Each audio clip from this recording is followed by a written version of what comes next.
tardes.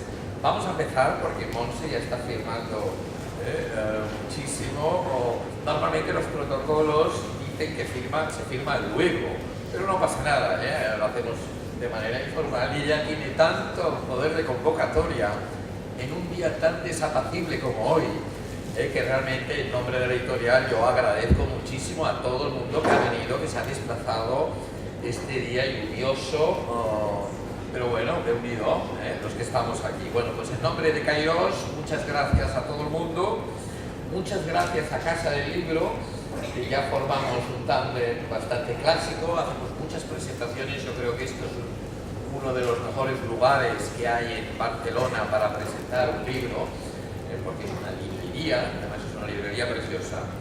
También en nombre de la editorial yo agradezco al equipo de Kairos, que también está detrás, hay todo un equipo, aunque quien habla aquí yo suelo ser la cara visible, yo soy Agustín Paniker, para quien no me conozca, editor de Kairos, pero hay todo un equipo de personas y yo públicamente quiero agradecer su participación en la elaboración de este libro y la trayectoria de la editorial. Y bueno, el último agradecimiento es para mis compañeros y compañeras de mesa, que me hace muchísima ilusión que estemos aquí los cuatro reunidos. Los voy a presentar muy brevemente. Yo voy a ser muy breve porque tenemos personas interesantes o cosas importantes que decir.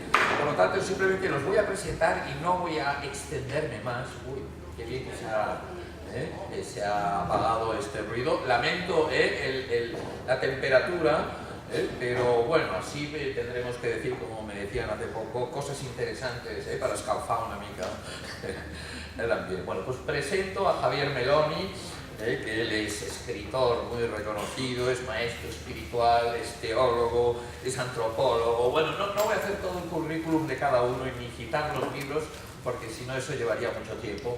Es de todos, yo creo, muy conocido Javier Meloni, y él, además de ser hoy presentador en esta mesa, es partícipe, es coautor de este libro. Él colabora con una conversación con Monse en el libro Alrededor del Cristo Interior, que es también el título de uno de sus libros. Luego, junto a Javier está Victoria Firlot, que también agradezco muchísimo que esté aquí presentando el libro. Ella también es coautora y partícipe en otra conversación alrededor de la figura del Grial.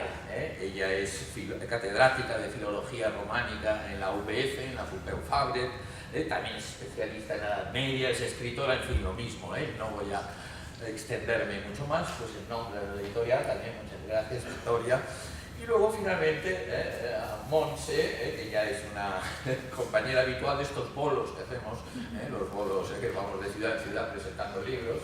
Monse y yo, este es el segundo libro, sería reincidente en Kairos, por lo tanto ahora empezamos, porque esta es la primera presentación de En busca de la libertad, empezamos nuestros bolos con este libro. Mañana nos vamos a Girona, pues Monse, en nombre de la editorial y en el mío personal, mil gracias por confiar de nuevo en Editorial Kairos.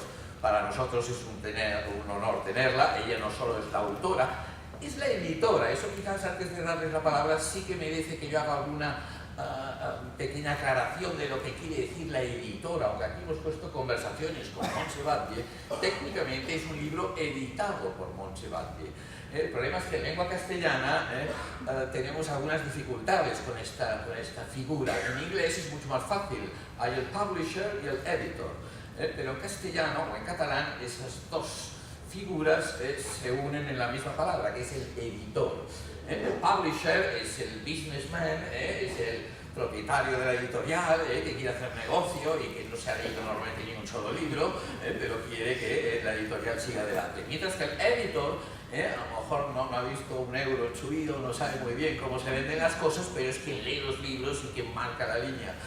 Bueno, en Kairos esa figura la represento yo esquizofrénicamente, me desdoblo un poco, pero luego en cada libro hay un editor. Y eso es lo que ha hecho Monse en este libro y en su anterior libro, Lo íntimo y lo sagrado, que es escoger escoger todas las personas que participan, que conversan, que dialogan con ella en el libro, escoger el tipo de artículo o el foco de la conversación, y a partir de ahí va ecualizando un discurso, un texto, y el resultado es el que tenemos hoy aquí. Por lo tanto, ella es la editora, técnicamente, En busca de la libertad. Bueno, yo ya me callo, porque, como he dicho, tenemos personas que hablan bien, tienen cosas importantes que decir y realmente hemos venido a escucharles a ellas.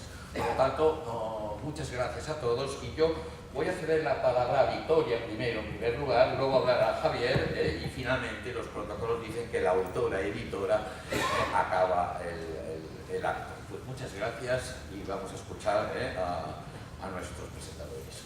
Muchas gracias. Estas conversaciones con Montse Valle muestran un amplio y variado registro de contenidos, de respuestas, de posturas. Podríamos rápidamente sintetizar en qué consiste esta gama variada. En realidad estamos ante 6 psicoanalistas, 4 lacanianos y un junguiano, 2 antropólogos, ambos dentro de la Iglesia, un filósofo,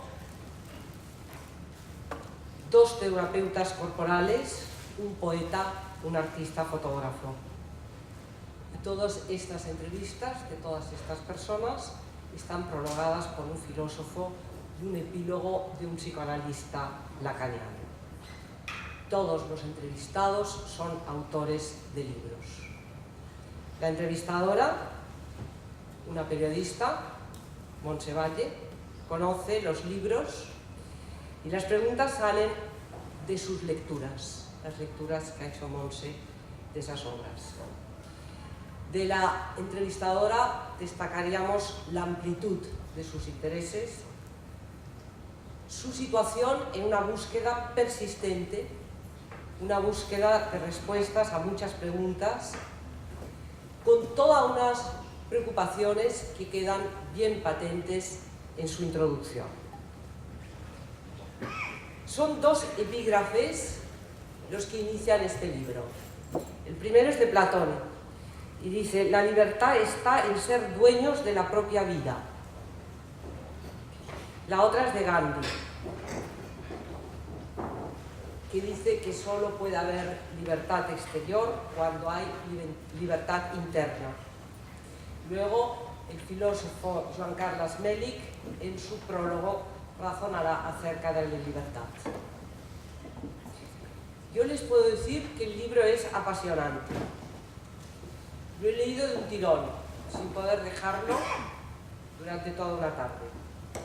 Porque los entrevistados se esfuerzan por condensar su pensamiento desplegado en sus libros, muy prolijos, y en cambio aquí, en pocas páginas, asistimos a la concentración de muchos contenidos. Yo me preguntaba en un primer momento, ¿qué sentido tiene un libro de entrevistas? Y ahora la verdad es que le encuentro mucho sentido, justamente por esa condensación. Además, creo que en ningún caso se trata de un pensamiento el que se expone que no haya sido realmente vivido y experimentado. El conocimiento de cada uno de los entrevistados en su campo de trabajo es manifiesto, pero además, en unos casos es explícita su experiencia, en otros, en cambio, implícitamente, pero se deja adivinar. Aquí, en este libro, nadie habla desde supuestos no verificados. ¿De qué trata este libro?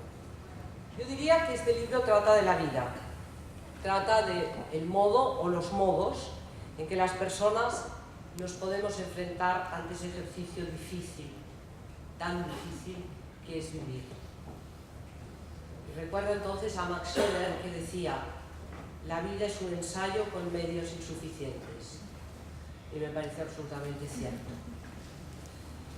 Quizás la conciencia de los medios insuficientes lo que determina la necesidad de tanto pensamiento, de darle tantas vueltas a las cosas, porque mientras uno va leyendo dice: caray, qué barbaridad, qué difícil todo, ¿no? Y entonces uno piensa que quizá esto es consecuencia de la expulsión del paraíso, porque quizá antes todo debía ser mucho menos complejo, mucho más natural, mucho más espontáneo, mucho más, oye, no tanto pensar, ¿no? El paraíso quizás se podía vivir sin pensar. Y entonces de pronto me acuerdo de Shitsuteru Ueda y su presentación del libro La filosofía y el Zen, cuando decía, filosofía, pensar, Zen, no pensar. Y entonces comprendo que eso de no pensar también es extraordinariamente difícil. Y es que todo es realmente complicado. Es complicado también dar cuenta de lo que es este libro, pero voy a tratar rápidamente de hacerlo. Creo que en el libro es posible distinguir dos ámbitos, dos grandes ámbitos esenciales. Por un lado la psicología y por otro lado la mística. Me parece que esta es el díptico que nos ofrece el libro. Así, por ejemplo, se recoge en el epílogo del psicoanalista lacaniano Luis Darío Salomone. Situarte ante la vida desde una perspectiva psicológica, desde una perspectiva mística. Eso implica también fuentes diferentes. La postura psicológica se nutre fundamentalmente, aunque no solo, pero fundamentalmente se nutre de la experiencia terapéutica, mientras que en cambio la postura mística se alimenta sobre todo de los textos de los grandes místicos. Por ejemplo, en el caso del filósofo Amador Vega, el texto que está detrás es la obra y el pensamiento de Ramón Llull, fundamentalmente. Luego, además, se han integrado también aquí, se ha querido integrar también el cuerpo y sus relaciones con la psique, en dos entrevistas que me parecen interesantísimas. Katsumi Mamine, que habla de la cultura Seikai y de la curación, permitiendo la expresión libre del cuerpo, y Marie-Lise de Labonté, que habla de cuerpos deshabitados. Me ha interesado enormemente esa expresión, cuerpos deshabitados, porque no están habitados por el yo auténtico, sino que viven deshabitados los cuerpos. Y comenta las técnicas para aflojar lo que ella llama las corazas corporales. La enfermedad física y psíquica está en el centro del libro, y con ella, con la enfermedad, las posibilidades o no de la curación. Hay elementos que proporcionan unidad al libro. Por ejemplo, las citas recurrentes. Tengo que decirles que los poetas más citados en el libro son Machado y Rilke. Es curioso, ¿no? Machado y Rilke, o quizá no. El lugar que ocupa, por ejemplo, Carl Gustav Jung. Los detractores, los que lo dicen además claramente, no lo pueden ni ver, y los que son profundamente jungianos. Es como dos partidos enfrentados, ¿no? Pero en general yo diría que sobre todo el libro está atravesado por preocupaciones comunes. ¿Cuáles son esas? Pues esas ya lo he dicho hace un momento: la vida, el sujeto que vive la vida, el vacío que ha de crear, la palabra, la búsqueda del sentido de la vida. Estos son los temas que se van desplegando. Carlos Ventura, psicoanalista junguiano, dice, y cito literalmente: nuestro yo se debilita cuando nos identificamos con los papeles que desempeñamos en este mundo, o cuando quedamos atrapados en el ansia de reconocimiento, o con la identificación del éxito o del fracaso. Se trata de ir cultivando la sensación interior de que uno mismo está arraigado en algo que está más allá de las emociones, pensamientos, imágenes, creencias. Uno mismo está más allá. ¿Dónde? Sobre esto es de lo que se irá hablando a lo largo de todo el libro.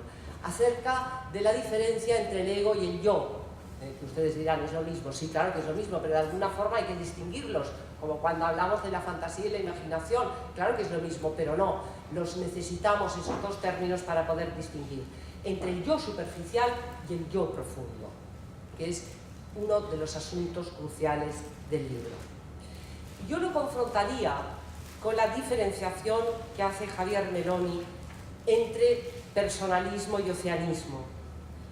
¿Cómo deshace Javier Meloni la aparente contradicción entre la sacralidad y la nada de la persona, del sujeto o individuo?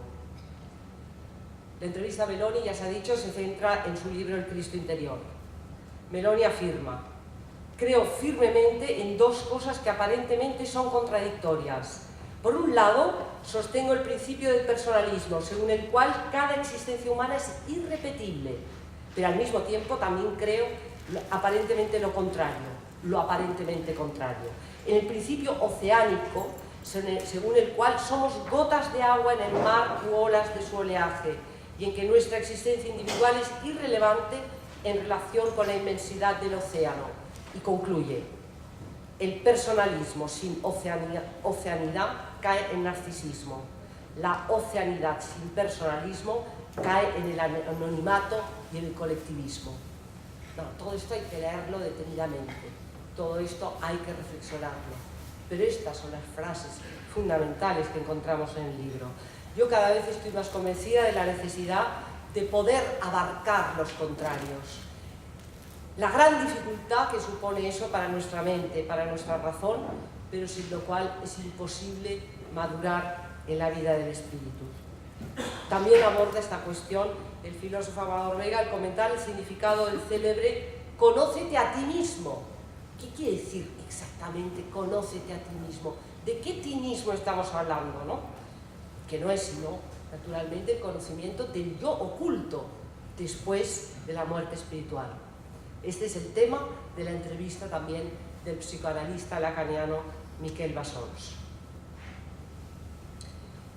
Amador Vega cita a Eckhart para hablar del vacío y cita ese ruego tan aparentemente escandaloso de ruego a Dios que me vacíe de Dios. Es decir, que mi alma, que es el templo, tiene que estar vacía de la imagen de Dios, del ídolo, tal y como entendió el mismo Eckhart al comentar en su sermón acerca de la expulsión de los mercaderes del templo. Javier Meloni agrega algo que me parece fundamental a través de una expresión que no deja de resonarme desde que la he leído: hacernos capacidad. Dice Javier Meloni: hacerse capacidad implica soltar, dejarse caer, desprenderse, para que quede todo el espacio disponible de nuestra concavidad.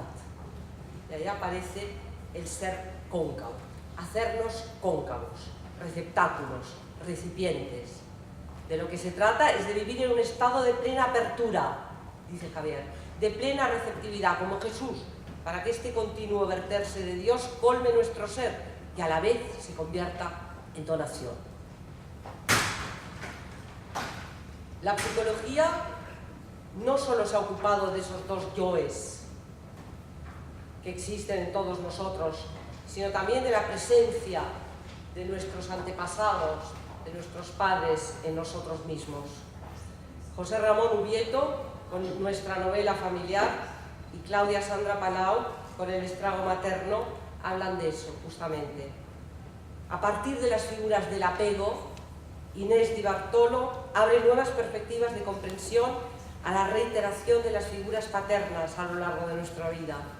Dice Inés Di Bartolo: la necesidad de sentirse sentido, por lo que necesitamos esa figura de apego. El uso de la palabra, empalabrar nuestra vida, dice Luis Duc. Es una magnífica expresión para aludir a la necesidad propia del ser humano de poner palabras a las cosas, a la vida, al mundo, palabras llenas de sentido. El peligro atroz cuando a las palabras se les priva de significado, cuando se banalizan, cuando se vuelven fósiles. En todas las entrevistas hay un reconocimiento tácito de que el ser humano necesita encontrar y dotar de sentido a su vida.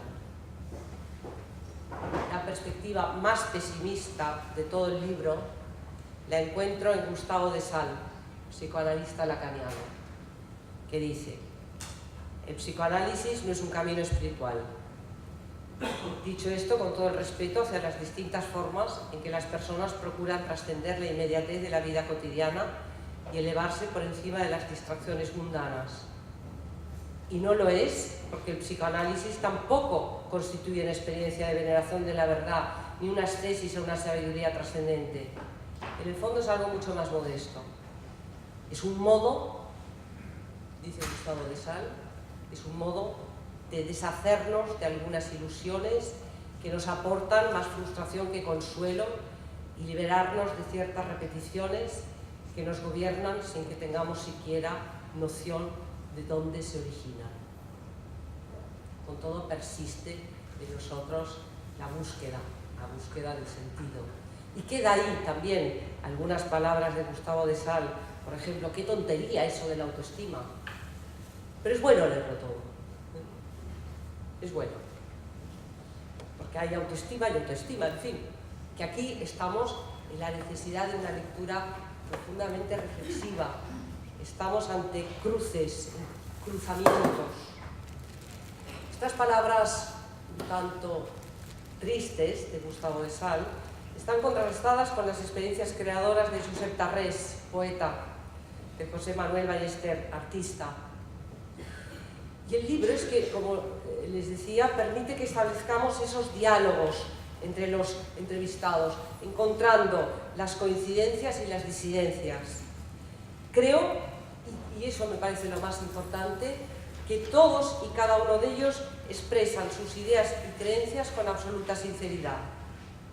Diría además que las contradicciones que podamos observar son muy relativas y responden más bien a una idea compartida por todos y que ya se manifestaba en un antiguo mito, en el mito medieval del Grial. Y esa idea común, ya anunciada en el mito del Grial, es: cada uno tiene su camino. Agradecemos a Montse Valle que su inquietud y su búsqueda hayan concluido en la publicación de este libro y esperamos también que no sea el último. Muchas gracias.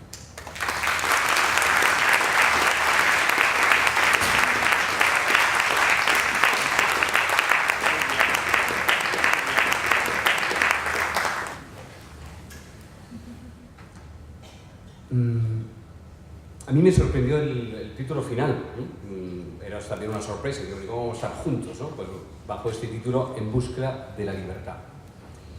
Y bajo un subtítulo que es contrapuesto, ¿no? Desde la voluntad secuestrada, ¿no? O sea que en el mismo título y subtítulo hay un movimiento, ¿no?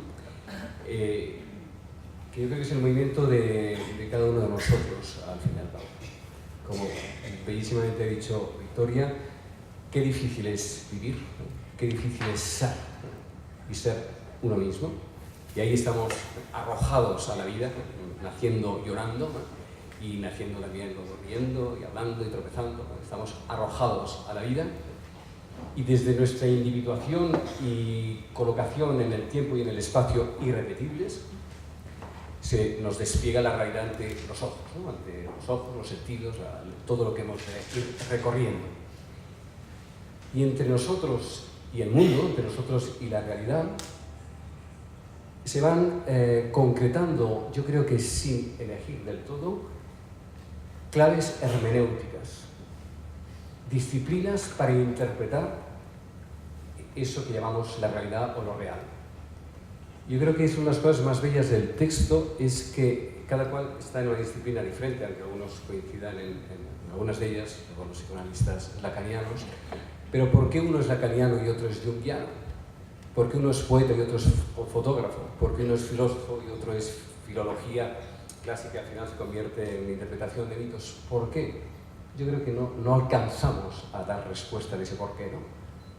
Estamos situados ante la vida, ¿no? Se nos arroja en un punto del tiempo y del espacio y se nos invita, y eso es la gran odisea del ser humano, ¿no? A interpretar la realidad, ¿no? Porque interpretándola, dándole sentido, entonces es como vamos saliendo de nuestra voluntad secuestrada, de nuestro pequeño recinto acorralado, y vamos aprendiendo a darle significados, a entrelazar los hilos visibles e invisibles que constituyen lo real.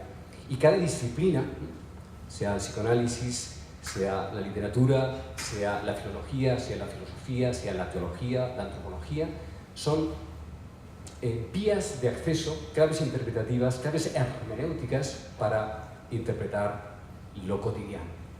Entonces hay tres elementos continuamente en movimiento y en ese sentido el texto es testimonio de esto, ¿no? Que hay una yoidad inicial, esa individuación en este caso son 16 individuaciones como punto de partida, y cada una de ellas con una clave de interpretación de lo real, en donde va desplegando libertad desde su voluntad secuestrada.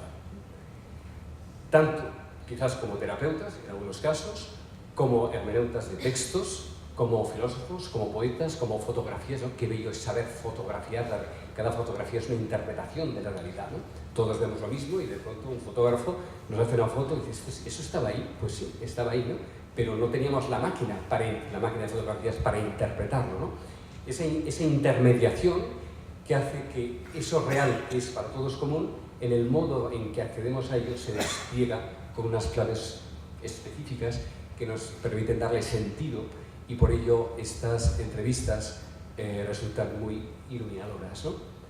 Porque son pues 16 itinerarios, en definitiva, donde hay el punto de partida, que es el entrevistado o entrevistada, que es ese yo que va desplegando en muy buenas preguntas unas interpretaciones de esa vida, de esa realidad que tiene tantos modos de ser vivida o recibida como claves de interpretación hay para abordarlas, ¿no?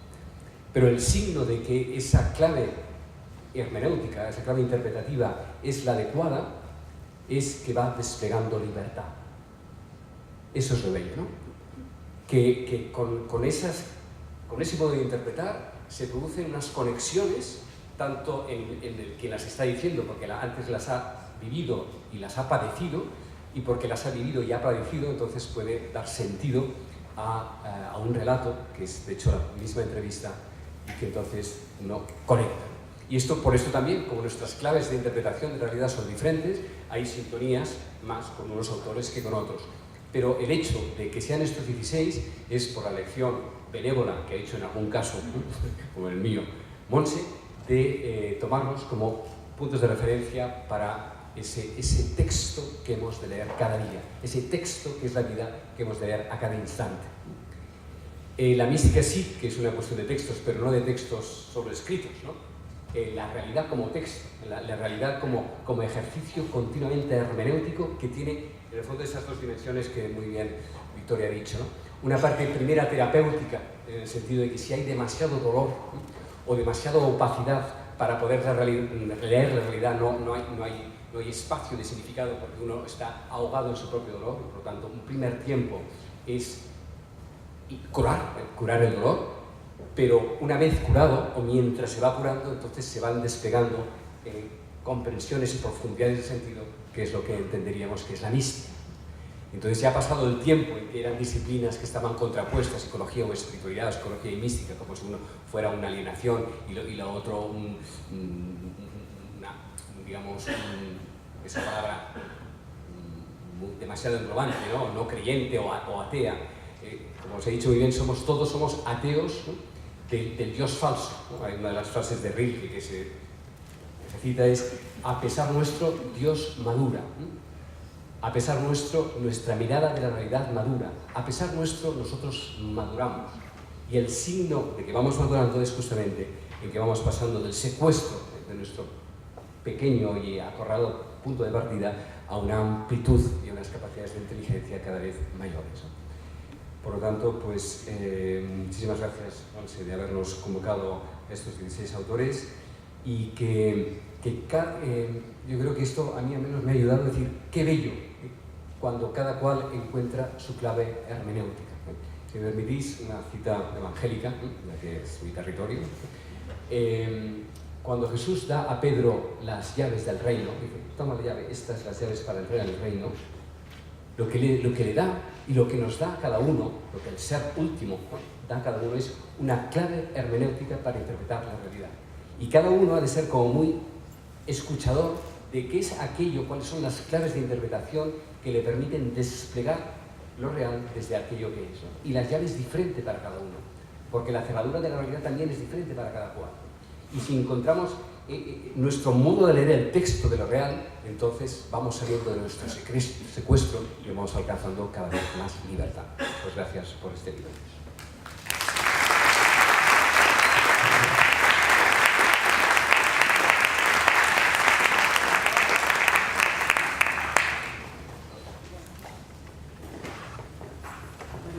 el nivel es altísimo, como podéis ver. O sea, después de estas intervenciones me siento muy pequeñita. ¿No se oye? Que el nivel de los presentadores es altísimo. O sea, estoy satisfecha con mi capacidad de escoger a los personajes. Antes de empezar, yo diría que es mi pequeña Biblia y que ellos son los evangelistas que nos nutren en el siglo XXI. En primer lugar, voy a dar el agradecimiento de esta mesa. En primer lugar, voy a empezar por Victoria, por ser una mujer y por ser una mujer que he admirado desde hace muchos años. Ya le había ido con algún otro proyecto que no se llevó a cabo, pero siempre estaba como en mi punto de mira, ¿no? Y siempre todas las otras presentaciones siempre habían sido hombres y ahora realmente era como que me nacía el pedírselo a ella y me he quedado totalmente abrumada por la presentación que ha hecho. También me ha dejado sin palabras para poderlo presentar yo, porque no puede haber desgajado mejor la mandarina, ¿no? Podríamos decir. Pero voy a aprender y voy a escuchar muy bien su discurso, porque es muy nutritivo. Yo creo que ha sido un regalo el que nos ha hecho. Y luego también quiero agradecer a Xavi Meloni por también participar de este libro.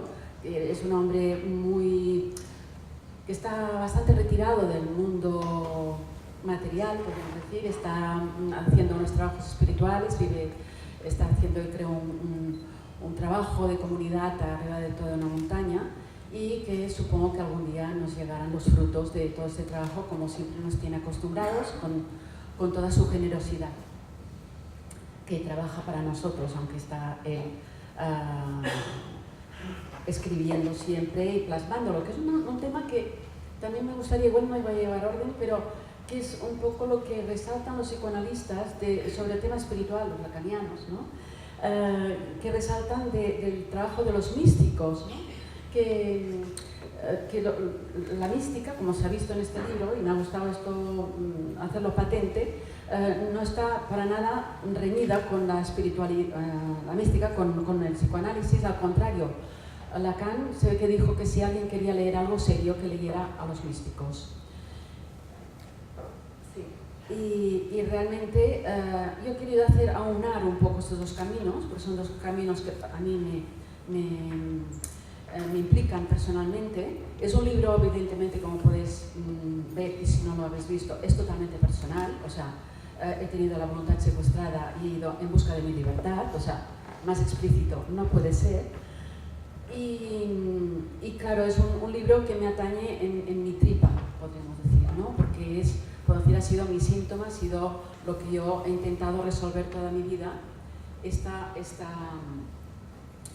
libertad anhelada que por circunstancias pues no pude desarrollar de joven. Pero quien insiste lo consigue, ¿eh? Entonces, volviendo al tema de los místicos y los lacanianos, dicen que lo importante de toda la experiencia mística es ponerle palabras. Y evidentemente vemos que todos los místicos, los grandes místicos, han tenido una gran verborrea, o sea, han escrito mucho, nos han dejado un gran legado. Y ahí es donde el psicoanálisis es lo que agradece, porque dice que todo camino espiritual debe ser puesto en palabras. Y es un poco lo que yo creo que hace Meloni, que todo su camino espiritual lo está poniendo en palabras a través de sus libros, y concretamente con este de Cristo Interior, con el cual le he entrevistado. Entonces sí que ahí yo veo que se unen todas las disciplinas. Yo soy una persona bastante puente, y de ahí es donde creo que estás haciendo como los místicos, y como que, bueno, que vas a acabar siendo un místico, ¿eh? Reconocido de nuestro siglo XXI. Luego, bueno, voy a agradecer a Agustín Paniker por haber confiado por segunda vez en mí. La primera vez llegué con un libro temeroso que no me había atrevido a enseñar, y él enseguida apostó por mí, lo cual me dio mucha seguridad, que es uno de los temas que a mí me cuesta un poquito más, porque también he averiguado que yo soy una persona muy extrovertida, pero me he dado cuenta últimamente que soy tímida, ¿eh? Y yo pensaba que no, que una cosa no podía ir con la otra, pero y sí, soy muy extrovertida, me gusta la gente, soy social y me desenvuelvo muy bien, menos cuando tengo que hablar yo, ¿eh? Entonces, o de las cosas que a mí me culpechan, ¿no? me atañen. Ahí es todo mi trabajo, seguramente que está ligado con esta voluntad secuestrada, que ha sido, como decir, mi caballo de batalla, en intentar pues, ser una persona, lograr esta, tiene una frase de los psicoanalistas que llaman la falta en ser, ¿no? Y yo sentí esta falta en ser en mí misma, ¿no? Podía tener todo un personaje social que estaba ahí, pero me sentía una falta en ser. Y esto me ha llevado a toda esta andadura y cabalgadura, como los caballeros de la época medieval, que como hay uno que señala a Victoria, que me encanta, que es el caballero cobarde, ¿no? El que se siente siempre cobarde, porque había pensado que yo era cobarde ante mi destino, porque no supe en su momento pues, apostar por lo que yo quería, por lo que se deseaba en mí, como dicen, ¿no? Y luego, bueno, me gustó mucho esta historia porque el caballero cobarde al final se atreve a batallar y descubre que es valiente, ¿no? Es una historia que os invito a leerla. Bueno, todas estas entrevistas son realmente joyas, son joyas. Yo creo que es una Biblia del siglo XXI, no porque sea mi libro. Yo solamente lo que he tenido es la visión, la intuición de escoger a los personajes adecuados y que pueda llegar esta voz, porque son gente muchas veces que están en las cátedras, en unos púlpitos que no llegan al público. Y entonces yo creo que como yo soy más bien una persona muy comunicadora, pues quería hacer llegar esto que es tan necesario en nuestros días, que la gente, todos quizás tenemos en una parte de nuestra vida esta falta en ser, ¿no? Y nos falta este punto donde podernos sentirnos un poco más seguros o más identificados con nosotros mismos. Hay algunas, me gustaría leer algunas partes escritas de los entrevistados, por ejemplo, del psicoanalista junguiano Carlos Ventura, hablando de la crisis. Habla de que las personas entran en crisis porque hay más potencial de maduración psíquica, más vida para ensanchar la vida, más capacidad para transformar aspectos de su personalidad. Cuando una persona está estancada y hay más vida para vivir que la que está viviendo, cuando un ser humano puede dar más de sí, el inconsciente activa el mecanismo de la crisis. Podríamos decir que tener crisis nos habla de que hay más vida para ser vivida y que necesita actualizarse. O sea, que es una visión muy que te anima, ¿no? Con los sucesos que nos pueden pasar, laborales, amorosos, de todo tipo en la vida, ¿no? Es una oportunidad, es un kairos, como dice Agustín. Ya que nombro a Agustín también y a Kairos, mi eterno agradecimiento a Ana y a Isabel del equipo de Kairos que me han acompañado en este parto de este libro. Luego voy a ir a otro texto, en este caso de Louise Duc, que, claro, los que hemos tenido la voluntad secuestrada, algunas veces hemos sufrido autoridades, ¿no? Y que no hemos sabido sortearlas. También eran unas generaciones que nuestras familias pues, eran un poco duros, ¿no? Entonces él dice que una autoridad tiene como raíz un verbo latino que significa hacer crecer. Quien tiene autoridad es alguien que hace crecer y es útil. En cambio, en el término poder, en la base está el término potestas, que significa autoafirmación. El que tiene poder no intenta promocionar al otro, sino mantenerlo en estado infantiloide. Con lo cual hay personas que tienen mucho poder y ninguna autoridad, y otras que tienen mucha autoridad y ningún poder. Perdona, ¿cuál es el camino de la libertad? Bien, sí, claro, vamos al grano, ¿no? No sé si ustedes se van a quedar hasta el final, yo luego quizás le puedo responder. Desde mi opinión humilde es la libertad de cada individuo, de cada persona, su libertad interior. Para mí la libertad más importante es la libertad interior. Luego se podrán hacer las libertades de los países, pero si no hay una libertad individual de cada uno, no hay libertad que valga. Luego tenemos a Amador Vega, que por suerte está aquí presente, una de las entrevistas que también me ha emocionado. Tuve que luchar para que saliera, pero lo conseguí. Dice, si la voluntad y el deseo de conocimiento no nace, antes, habla de que Llull habla de las tres facultades básicas de las personas: la memoria, el entendimiento y la voluntad. Cuando cada una de estas facultades va por su lado, hay un desorden del alma. Las tres facultades, según la tradición agustiniana, tienen que ver con la Trinidad. La memoria es el Padre, el entendimiento es el presente, el Hijo y la voluntad es el deseo, el amor y el espíritu. Qué presente está esta Trinidad, ¿no? Desde esta visión, claro, que nos da una amplitud de miras, que esto es lo que a mí me gusta de estos sabios que tengo aquí presentes, porque te ensanchan el corazón, el entendimiento y la propia vida, claro. Continúa, si la voluntad y el deseo de conocimiento no nace de las raíces de la memoria, la vida queda sesgada. Es importante que lo que llamamos el hallazgo del sentido de la existencia se elabore de acuerdo con estos tres momentos que en realidad son uno. Ahí donde la memoria, nuestros hechos pasados, son siempre el fundamento de nuestro presente y la base de la proyección de nuestro futuro. Por lo tanto, estamos constantemente entre el entendimiento y la voluntad, generando ilusiones, esperanza y con una dimensión de futuro que no podemos ir a rescatar fuera de nosotros mismos, sino que tiene que ser generada, tiene que nacer en nosotros para que luego sea compartida. Luego del psicoanalista Miquel Bassols,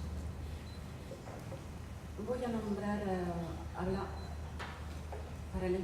él dice, para el encuentro del inconsciente, más que meditar o reflexionar, se trata de estar atento a lo inesperado, a lo que no pienso encontrar, al tropiezo, al efecto de sentido o de sinsentido que rompe la significación habitual en la que estamos sumergidos.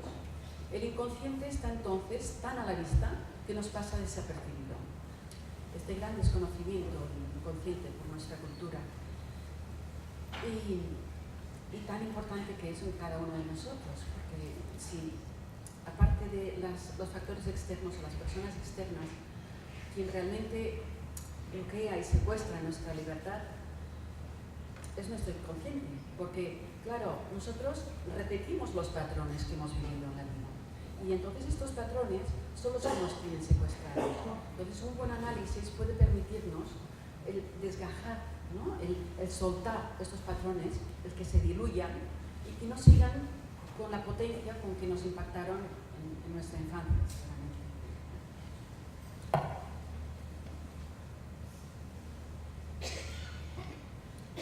Luego nos vamos a Gustavo de Sal. Al poner al deseo en el centro de la dinámica psíquica, Freud produjo una verdadera subversión del pensamiento sobre el ser humano. En primer lugar, hay que tener en cuenta que su concepción del deseo no responde a la idea que habitualmente nos hacemos. No se trata de la apetencia, del tener ganas de. El deseo del que se ocupa el psicoanálisis es algo que no podemos traducir en una fórmula consciente. Por supuesto, todas las personas quieren cosas y sueñan con realizar sus anhelos, pero el deseo al que Freud se refiere no es exactamente homólogo a aquello que nos aporta bienestar. Es el deseo inconsciente, el deseo que está reprimido, y lo está por la sencilla razón de que es un deseo que desajusta el equilibrio en el que nuestro yo pretende vivir. El deseo no necesariamente nos depara placer, pero es algo que Freud concebía como, sea lo que sea, hay que ir hacia ello, porque la vida, queramos o no, nos lleva a ello.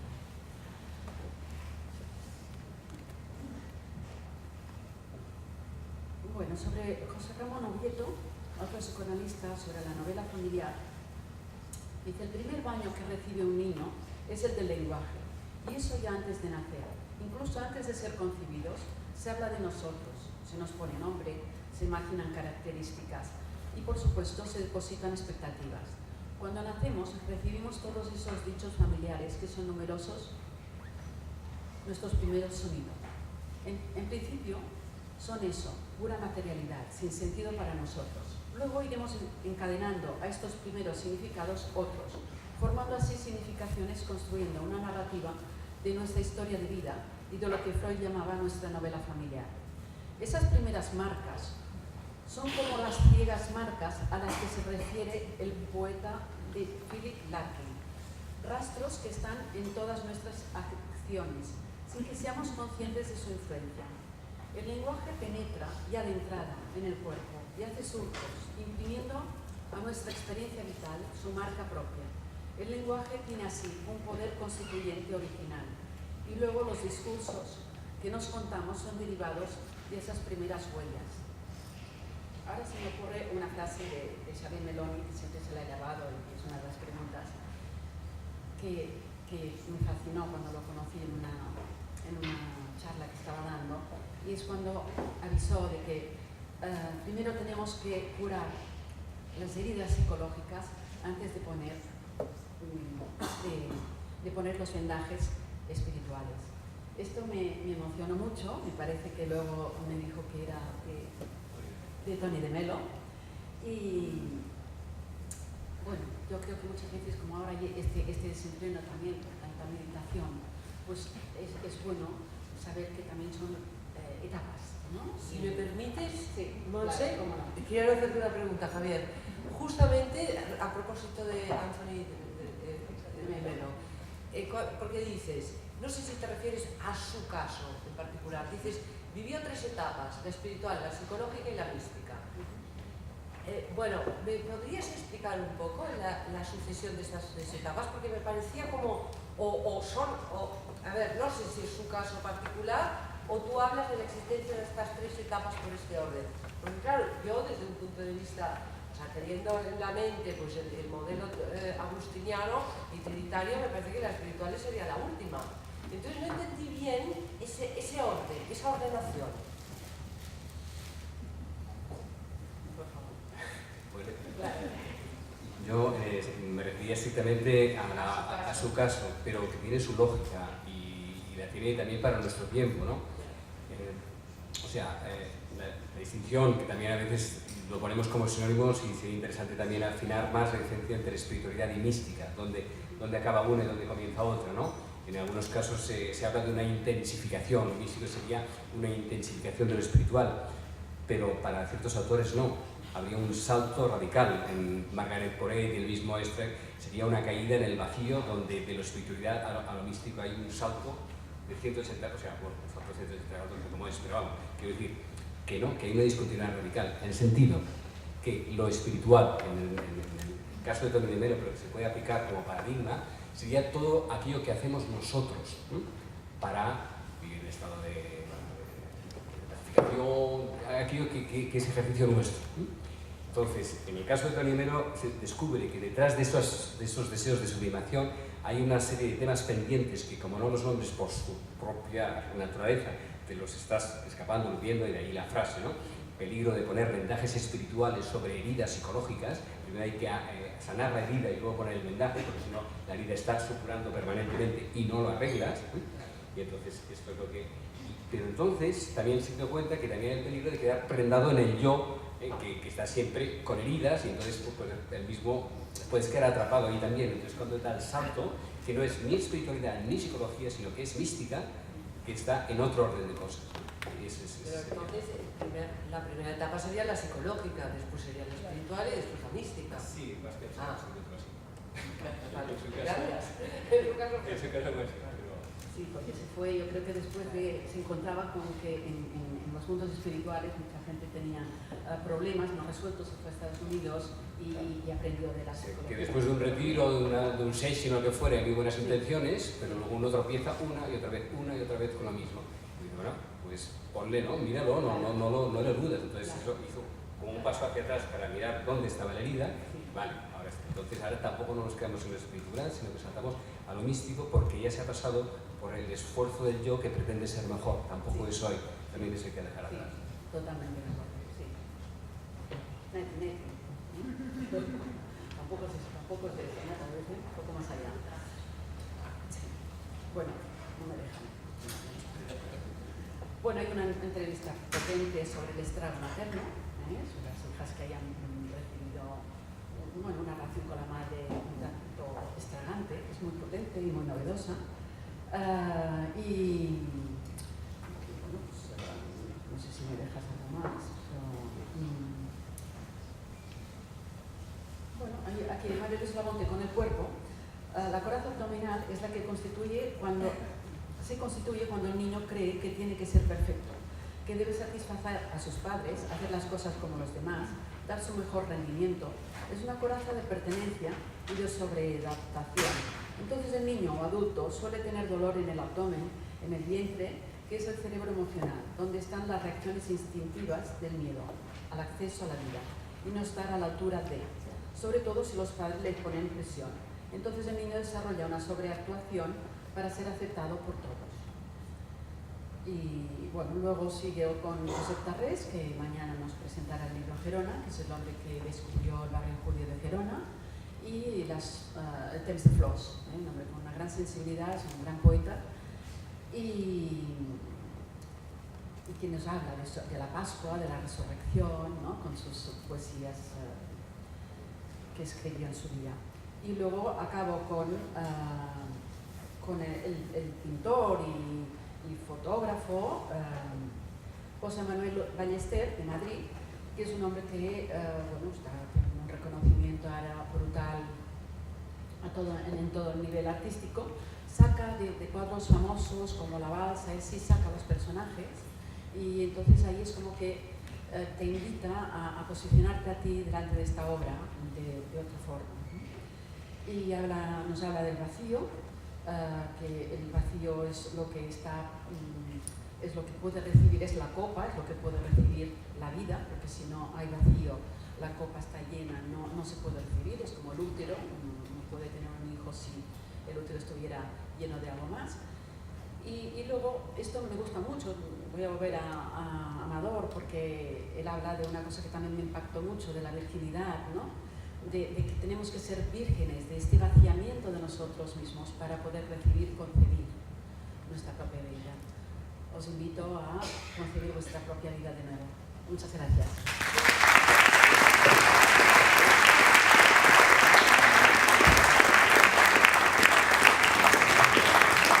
Muchas gracias a los tres por vuestros magníficos parlamentos. Tenemos 15 o 20 minutos que podemos entablar un diálogo. Bueno, aquí a lo mejor lo va a reiterar. Bueno, no vuelvo a primera convocatoria. Lo que hicimos los doctores en busca de la libertad. Y aunque se ha hablado de muchas cosas, no has explicado para nada ni cómo se busca ni cuál es el camino. No has hablado para nada de buscar la libertad. Para nada. Vaya, me siento no haberle respondido con todo lo que hemos intentado decir. Por favor. Es que no hemos querido desvelar el secreto, porque si no, hay que leer el libro. Hay que leer el libro.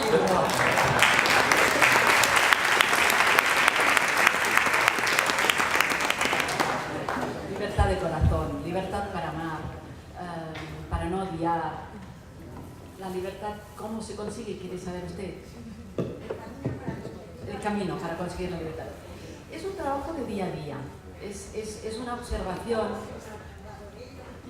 ¿Perdón?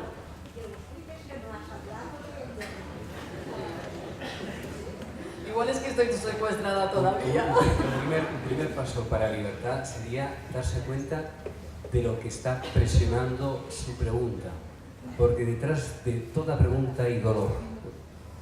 Y si podemos identificar el dolor que hay detrás de la pregunta, lo importante ya no es el contenido de la pregunta, sino de dónde procede esa pregunta.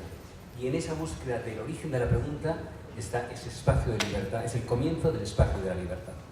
Entonces, porque eso no se lo puede resolver, ninguno de nosotros le podrá resolver qué es la libertad. Pero si usted puede, lo que no es nada fácil, por eso son procesos larguísimos. Yo creo que una de las cosas bonitas del libro es que no hay ninguna banalización. Pero estamos aquí como colegas, y nos han puesto aquí para ayudarnos los unos a los otros. A ver, yo creo que este libro no pretende ser un libro de autoayuda para nada, ni de dar recetas, porque luego nos iríamos a un totalitarismo, a decir esto es lo que hay que hacer. Y cada caso es individual. O sea, la peculiaridad suya no tiene nada que ver con la mía. Y es la parte propia de cada uno. O sea, para cada uno la libertad es distinta. No se puede generalizar, no se pueden dar recetas. Pero deseo que el cuestionamiento que usted se haga pueda tener algún día una respuesta. Jo simplement volia dir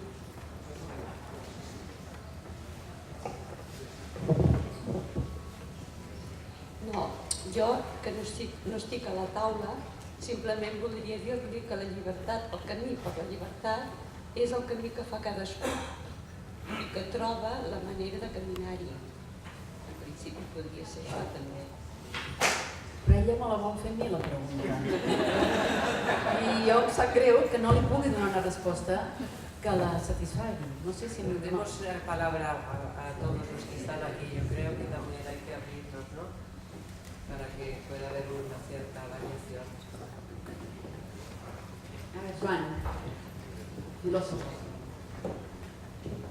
Jo, en aquesta pregunta de quin és el camí de la llibertat, et poso com a exemple a tu, Montse, que tu has fet una opció de llibertat, perquè tu anaves encaminada, des d'un món empresarial, des d'un entorn, del que has pres una alternativa, una opció personal.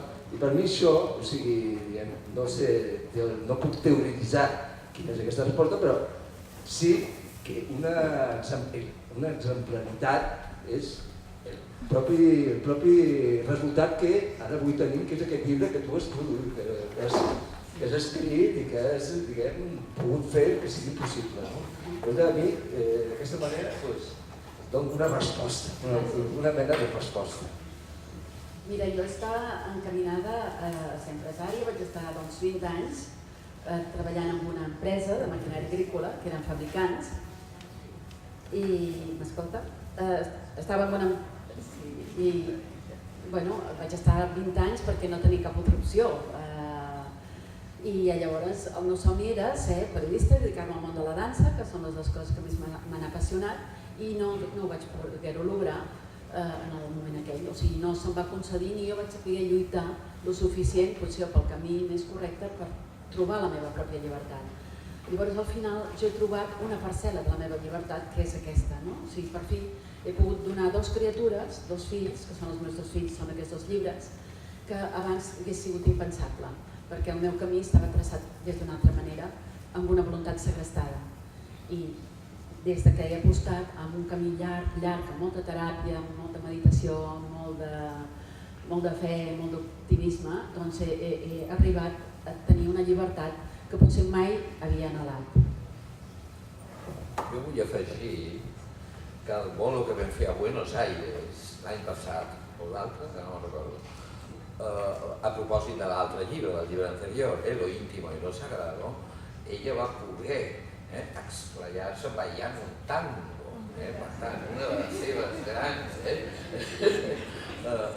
aficions la va poder expressar al mateix moment de la presentació. Va ser preciós, va ser molt maco i són exactament el que ha dit el Joan.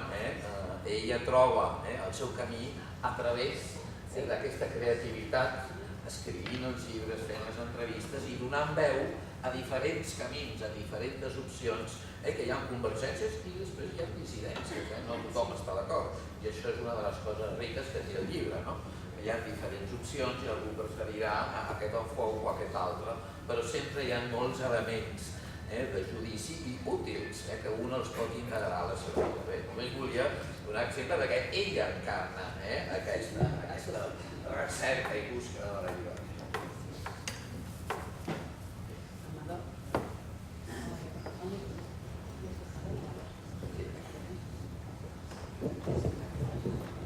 Sí, gracias. Me gustaría decir que las entrevistas son complicadas, ¿no? Porque cuando una cosa es escribir un libro, otra cosa es dar una conferencia, y cuando es una entrevista sobre estos temas, no de modo diferente a como lo hacemos cuando escribimos libros, también nos protegemos bajo la máscara, en el mejor sentido de la palabra, de los autores, de los autores a los que nosotros leemos, porque todos nosotros somos lectores de la vida, porque en los textos que queremos leer hay verdaderamente o ciertamente vida, ¿no? Por tanto, somos, como decía Xavier Meloni, somos hermeneutas, o intentamos desarrollar una hermenéutica para poder ir generando un camino, ¿no? Y como decía el maestro Eckhart, es un camino que no tiene fin, ¿no? Él dice, no hay camino hacia Dios. Bueno, me parece que este es uno de los grandes temas de la mística y de los que leemos textos acerca de la mística, ¿no? Porque sobre todo no nos ocupamos de la mística, sino de los textos que hablan de mística, por lo menos aquellos que nos presentamos como estudiosos de la mística. Con todo esto tiene que ver con lo que decía Meloni con respecto a lo de la llave y lo de la cerradura, ¿no? Recuerdo que uno de los grandes hermeneutas de este siglo, Henri Corbin, un gran islamólogo y, por cierto, que empezó como filósofo intérprete del pensamiento de Heidegger, cuando a él le acusaban de que había utilizado el pensamiento de Heidegger para interpretar a los filósofos persas como Sholagardi, etc., decía que yo me sirva de una llave para abrir una cerradura no quiere decir que confunda la llave con la cerradura, ¿no? Y esto con respecto a lo que se ha dicho de la idolatría, de la imagen, me parece muy válido, ¿no?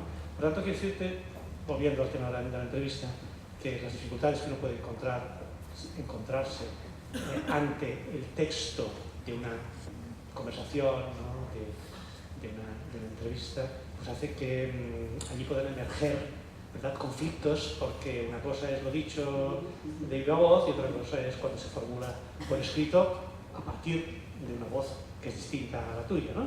Y ahí está el conflicto de las interpretaciones, ¿no? Y finalmente, bueno, me parece que honestamente creo que ese es el fundamento a partir del cual se puede, no sé si se debe, pero se puede hablar de la mística, ¿no? En la medida en que, por lo menos desde mi perspectiva, nos movemos en textos, ¿no? Aun cuando, como también decía Victoria, ¿no?, son textos que respiran, ¿no? Y que tienen sístole y diástole, ¿no?